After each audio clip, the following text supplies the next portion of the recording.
Is there hunger in the land, or Nigerians are not hungry? A lot of voices on the ground believe that Nigerians are suffering and that there's a lot of hunger in the land. So too do multilateral organizations, such as the organizations set up by different countries in the world that deal with issues of hunger and provide help for communities and people that are facing severe hunger. In Nigeria, however, government officials dispute that there is hunger in the land. But what really is the situation? And why are we in this mess that we are in? And what needs to be done to ensure that people do not die of hunger? My name is Rimamnde Shawulu. This is the other side. According to statistics released by different UN organizations and the World Food Program, at least 31 million people in 2025 facing serious hunger. This cut across several parts of Nigeria, but especially in the areas that we have serious insurgency and violence that have crippled community activities and stopped people from going to farm. According to the statistics, children are likely to suffer acute malnutrition in the northeast and in the northwest. It is believed that 5.4 million people will suffer these problems. And also, tragically, about 32% of under 5 children are going to face stunting. There will be problems that children who do not have balanced diet, who do not have enough food to eat, always face in any part of the world. Of course, everybody knows, and it has been widely published even by the Nigerian Bureau of Statistics, that 63% of Nigerians, that is 133 million Nigerians, are multidimensionally poor. And of course, the poverty is not the same in every region. As has been the trend over the years, majority of the communities that are facing this poverty, that are facing this problem, are largely from the north. And we do know that the government took some measures to stave off the hunger or the complaints about hunger. And the solution which government had, we are going to take another look at it, whether it is actually going to solve the problem or created problem for the next year. Meaning, therefore, that even next year, we are likely to have the same problems in Nigeria. What we are talking about is the intervention of government that forced down the prices of food. Government, we are told, decided that because of the serious complaints and the shortages of food across the country, gave licenses for food to be imported into the country. The importation of rice and of maize have their consequences. And the fact and the fear is that these importations may actually create problems for food security in the coming year. Is Nigeria the only country that is having this problem? Certainly not. In the Sudan, the same surveys that have been undertaken with a lower population than Nigeria, 24.6 million people are facing famine and poverty.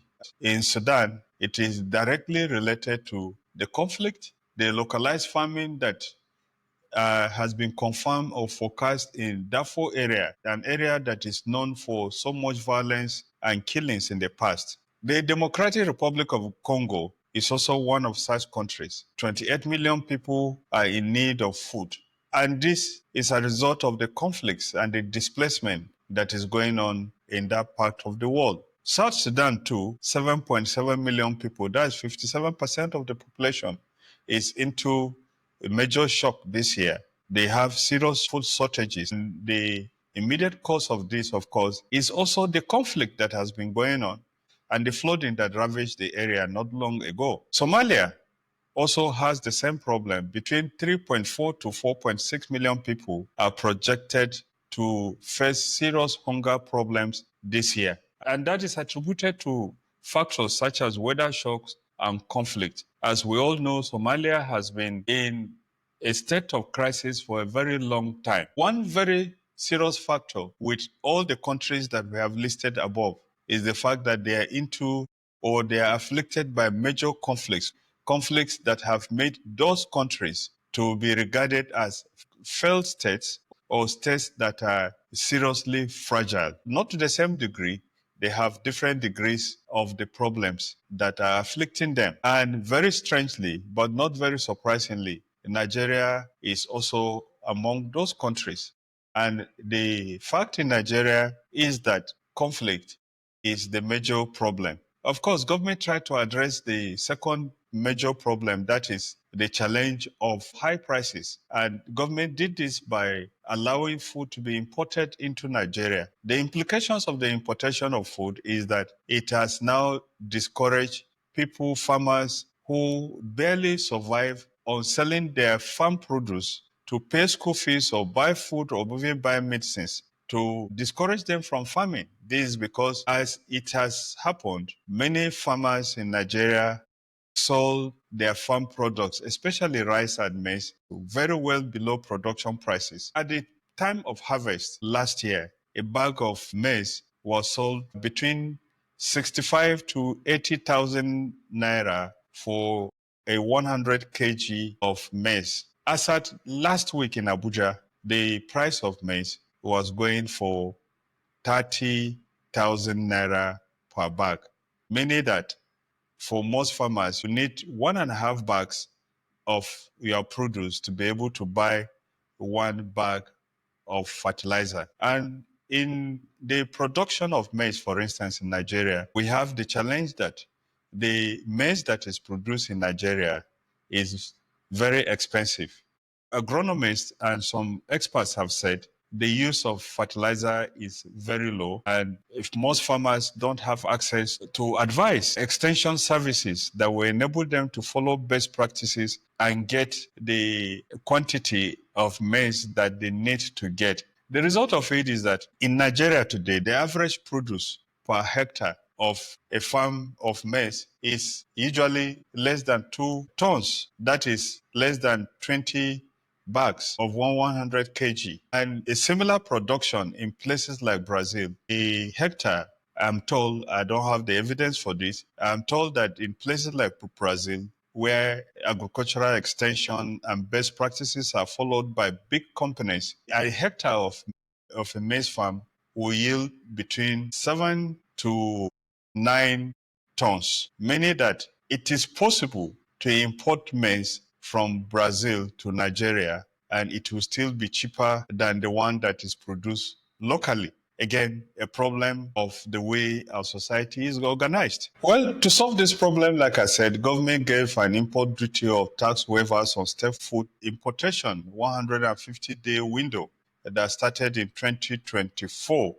This temporary suspension meant that wheat, maize, rice, cowpeas, and others were imported into Nigeria. The impact of it is, like I said, it has moderated prices of food products in the market and help local millers to get lower cost of their raw materials. The result of it, however, is that many farmers who sold their products at prices that are below production prices and may not be able to buy the farm inputs with the money that they will get. And so we'll have a problem there in the coming year.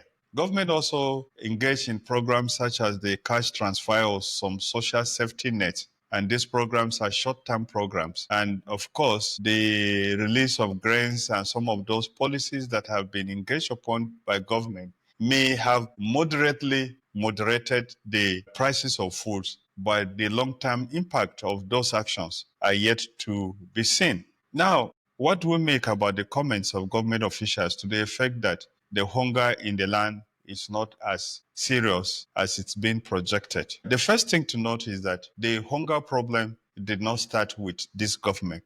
And so for these government officials to claim that there is no hunger in the land or is not as major as it is shows that they are either playing politics with the problems that the people of this country have, or they are clearly out of touch with the reality that is on the ground. It is very obvious for anyone that has cared to read even the newspapers that several parts of the country, especially in northern parts of Nigeria, in places like Plateau, Kaduna, Taraba, Zamfara, Borno, several of the places that produce the food that is needed in Nigeria, farmers have been sent out of their farms by bandits. It's very clear for anybody to see. Even government officials and reports say that farmers in some places have to pay royalty to these violent outlaws to be able to go back to their farms. And the pictures that come from some of these areas are very bad pictures, and they look like pictures that came out of Ethiopia when it had the famous famine that created so much problem for them. And so denying a problem that predated the government, a problem that may have expanded because the government does not appear to have a program, a holistic program, an approach to the security problem that we have in Nigeria, to the extent that you even hear government officials and their sympathizers saying that it is because of politics and the struggle for 2027, namely that some people do not want President Bola Ahmed Tinubu to be re-elected. That is why the security problem has increased in some places. And I've made the comment before that this is very uncharitable and very unkind. The problem does exist. The government only needs to look at the reports that the security agencies, I believe, provide for them on the things that are happening in rural northern Nigeria. Farmers cannot go back to their farms. Even where they farm, cattle, violent cattlemen go into the farms and eat up these products, and the pictures are all over the line. And so government cannot pretend that it doesn't know. It is time that government wakes up and answer its name, that it is in charge. Because it is in charge, it has to solve the problem of hunger that is afflicting this country. If government does not do anything about this problem, I assure you, without being an alarmist, that next year, the pictures that may come online may be worse than the pictures that came out of Somalia or the pictures that came out of Ethiopia some years ago. This is the other side. My name is Rimamnde Shawulu. Please like and share our video and subscribe to our channel. You can also join as a member where you have access to data on some of the videos that we're producing that are not available in the general section.